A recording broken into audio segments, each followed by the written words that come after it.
Chauvin, the man who had his knee on the neck of George Floyd preceding his death.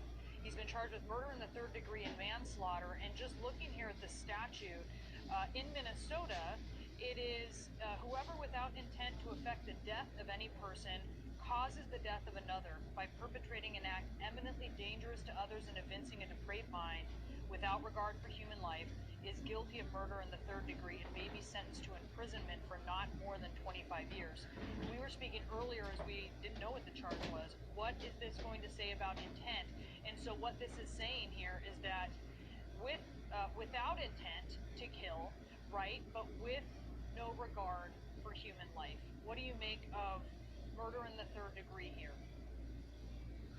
Well, the actual reading of that statute is so important for people to understand the state of mind and the intent of the Hennepin County prosecutor.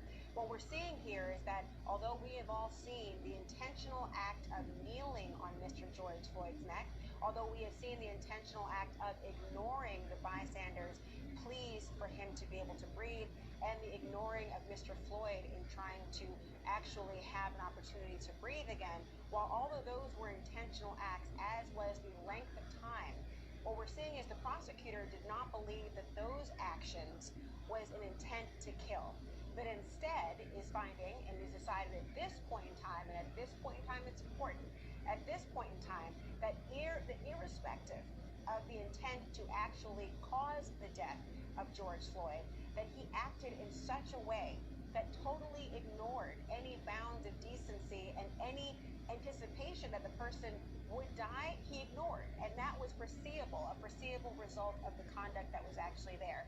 You see this supported, of course, by the fact that this was not something that was sanctioned by the police department, the firing of this officer in particular, the idea of the policy and procedure manual only talking about the use of force or restraining in any event, only when there is a lethal risk posed to the officer or the person is currently and actively resisting arrest.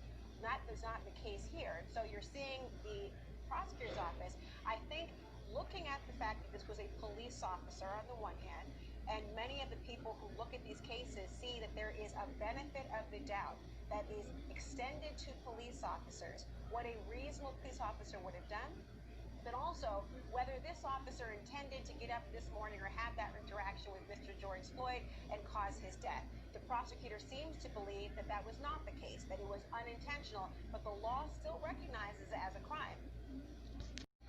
This is some breaking news. All 4 former officers involved in George Floyd's killing now face charges, Senator George says.